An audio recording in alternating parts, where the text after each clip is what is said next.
Now, the new Health Minister, Ashley Dalton, says people should be able to identify as llamas. Yes, the Prime Minister faces some questions over whether Miss Dalton is up to the job of Public Health Minister, considering she has defended people identifying as animals, and she's also argued for all bathrooms to be gender neutral, and apparently however you want to identify is simply up to yourself. So there you go.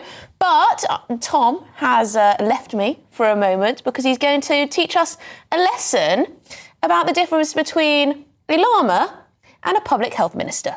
That's right. This is Ashley Dalton, the new This is Ashley Dalton, the new Public Health Minister. It's very easy to get these two individuals confused. I can see where Ashley Dalton was coming from in her Twitter exchange in 2016. But if you look very closely indeed, you can see several differences between a senior Labour politician and a llama. Firstly, we could look to the length and width of the neck. Yes, in the llama, it is actually quite a bit thinner, the neck, and a bit longer. We look at the politician, a shorter neck, less in height. Very subtle differences, but differences nonetheless. It's easy to see how Minister Dalton was getting confused. The ears are another note of difference. You can see on the llama, the ears are longer and indeed slightly more pointy than the more rounded ears we see in our common or garden politician. Other things to note, well, of course,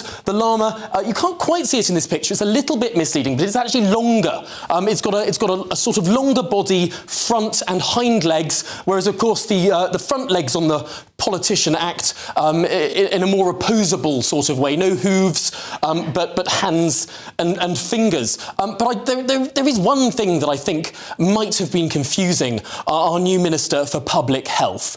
I wonder if we can get the next slide up here, because there is, of course, one individual who does identify as a llama as well as a deity, I think I'm right in saying. That is, of course, the Dalai Lama. Perhaps that's where our new Public Health Minister was getting confused. Tom, I like the slide too. Nice addition there. Tom, you can make your way over here while we take a look at what the Reform MP Lee Anderson had to say in the Commons about the new Health Minister. Thank you, Mr. Speaker. Now, the new Health Minister has stated that it's OK for a human being to present as a llama. So what I want to know is, if I have a family member who presents as a llama, suddenly becomes ill in the middle of the night, do they send for a doctor, a vet or a straitjacket?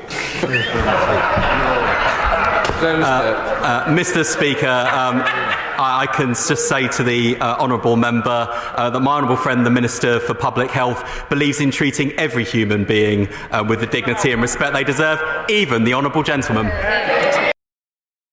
Oh, a catty exchange. Good stuff. I can see why the Health Secretary, Wes Streeting, said there what he did. Treat everyone with respect, even the honourable... It's a joke. It's a funny line.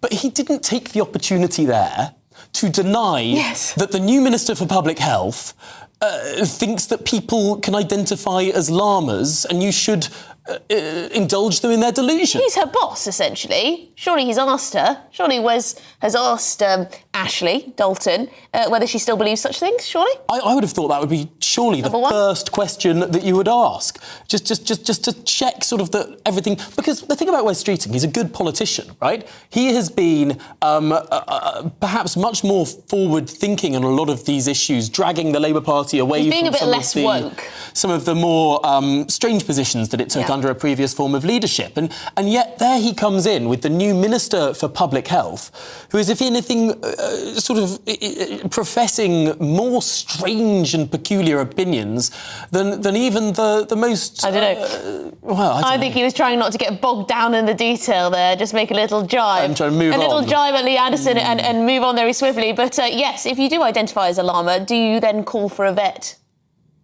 Because presumably a run-of-the-mill NHS doctor can't serve your needs. Although vets are more expensive, so perhaps for the purposes of immediate medical attention, individuals will choose to temporarily identify as a human being. Well, shall we join a human being, at least I assume a human being, Labour councillor and activist Dominic Moffat. Dominic, thanks for being with us. First of all, do you think that people can identify as other species?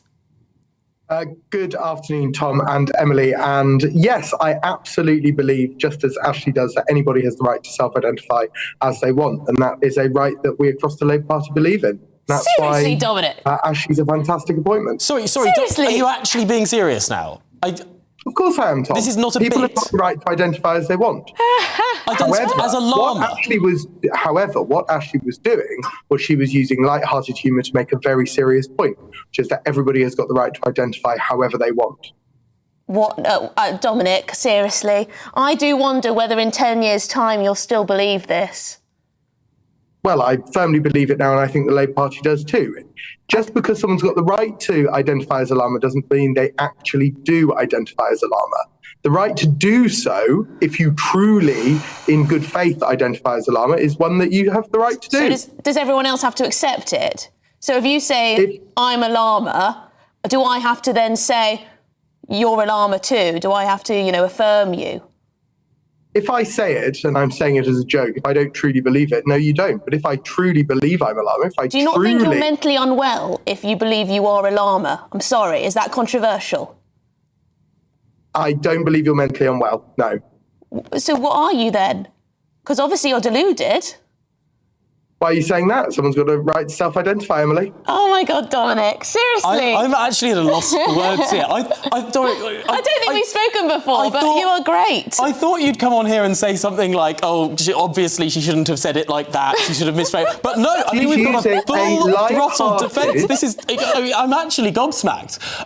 But when you... It's like Benjamin Butterworth when he just said that you could identify as a penguin to Piers Morgan, wouldn't it? But Dominic, when you say someone has the right to identify as a llama, I mean, I'm sure you and I both agree that if someone walks around saying I'm a llama, we don't want to arrest them, or they can do what they want. Of course, it's a free society. Is that what you mean, or do you mean that actually people should make accommodations for an individual who says they're a llama? You're back to the good faith argument here, which is somebody who truly, in good faith, identifies as a llama should be treated in such a way. But people who make these points don't tend to.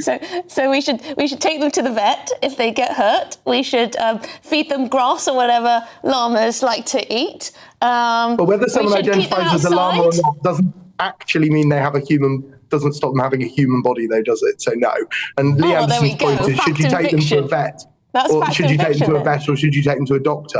If Lee Anderson doesn't know the answer to that, I'm not sure he's fit to be a member of Parliament. OK, well, on that note, Dominic Moffat, we'll have to have you back sometime soon. It's been a fascinating conversation. Labour councillor and activist Dominic Moffat, thanks so much for putting that case across. Do you think he was winding us up?